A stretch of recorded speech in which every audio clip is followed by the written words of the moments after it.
My name is Lydia. I'm a dealer and expert in authentic ancient Greek, Roman, Biblical, Byzantine coins and artifacts.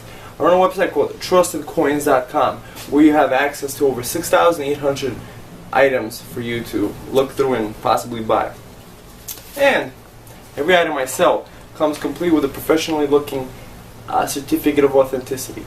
Every item that I sell comes with a lifetime guarantee of authenticity and of course my signature. I've identified over 28,000 authentic ancient coins and artifacts over the years. Every coin specifically comes in a professional numismatic flip. The numismatic flip allows you to look at the coin, the front and the back of it, without taking it out of the protective covering. By the way, this part takes off and you could carry around with you. It has a number that matches the certificate, so you can always match it to the certificate that you bought it from. With the description is professionally done. Many times it's complete with a professional numismatic reference or collection. In the back you get the historical context of the item that you have purchased.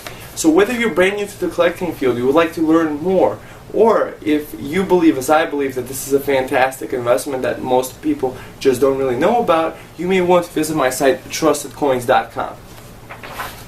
Today I'm going to be discussing Isis, the ancient Greek Egyptian goddess. Here she's depicted on a coin of Roman Empress Julia Domna holding the baby horse. This is Isis and she's holding the baby horse. It's very reminiscent of the ancient depictions, let's say, or more modern depictions of Jesus Christ and Mary, possibly. That's what some people believe. We may conjecture. So you may want to visit my site, Trusted Coins, for that. I have several coins of Antiochus VII, a Greek king of the Seleucid kingdom, Roman emperors Claudius II Gothicus, Julia Domna, and many others beyond use the image of Isis on their coins. Isis, or Aset, is a goddess in ancient Egyptian religious beliefs, whose worship spread throughout the Greco-Roman world. She was worshipped as the ideal mother and wife, as well as the patron of nature and magic. She was the friend of slaves, sinners, artisans, and she listened to the prayers of wealthy maidens, aristocrats, and rulers. Isis is often depicted as the mother of Horus, as she is depicted there. The hawk-headed god of war, suckling him in an attitude similar to that of the Virgin Mary with the child Jesus, as I said earlier. Isis is also known as the protector of the dead and goddess of children. The name Isis means throne. Her headdress is a throne. She was an important representation of the pharaoh's power. The pharaoh was depicted as her child, who sat on the throne she provided. Isis was the first daughter of Geb, god of the earth, and Nut, the goddess of the sky. She married her brother Osiris, and she conceived Horus by him. Isis was instrumental in the resurrection of Osiris when he was murdered by Set. Using her magical skills, she restored his body to life after having gathered the body parts that had been strewn about the earth by Set. It was believed that the Nile River flooded every year because of the tears of sorrow which Isis wept for Osiris.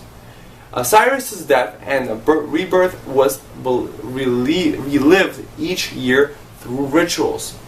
During the Old Kingdom of Egypt period, Isis was represented as the wife or assistant to the deceased pharaoh. By the New Kingdom period, she was seen as the mother of the pharaoh and was often depicted breastfeeding the pharaoh. Later, due to her attributes as a protector and mother, she became the patron goddess of sailors, who spread her worship with the trading ships circulating the Mediterranean Sea. Following the conquest of Egypt by Alexander the Great, worship of Isis spread throughout the Greco-Roman world. After Julius Caesar's assassination, a temple in honor of Isis had been decreed. Augustus suspended this and tried to turn Romans back to the Roman deities who were closely associated with the state. Eventually, the Roman Emperor Caligula abandoned the Augustan wariness toward what was described as Oriental cults, and it was in his reign that the Isaic festival of Navigium Isidis was established in Rome.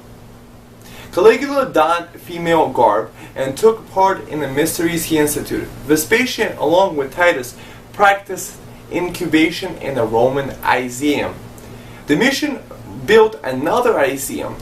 Trajan appears before Isis and Horus, presenting them with votive offerings of wine. Hadrian decorated his villa at Tibur with Isaic scenes. Galerius regarded Isis as his protector. The religion of Isis drew converts from every corner of the Roman Empire. In Rome, temples were built and obelisks erected in her honor. Think about it, there's a lot of obelisks still around. If you think about it in Washington, D.C. and in Rome and in a lot of other places, just something to think about.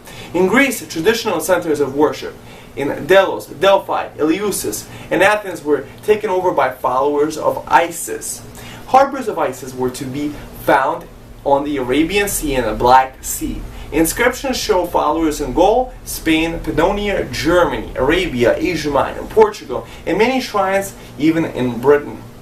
In art, originally Isis was pictured as a woman wearing a long sheath dress and crowned with a hieroglyphic sign for throne. Sometimes she was depicted as holding a lotus, as a sycamore tree. Sometimes she is also represented as a cow or a cow's head. Usually, however, she was depicted with her young child Horus, the pharaoh, with a crown and a vulture. Occasionally she was represented as a kite flying above the body of Osiris, or with the dead Osiris across her lap as she worked her magic to bring him back to life. Also, Cleopatra, the mistress or Julius Caesar and Mark Antony, considered herself as the reincarnation of Isis. So the history of this is rather interesting, so you may want to check out my store in trustedcoins.com to find depictions of Isis and others beyond. Thank you.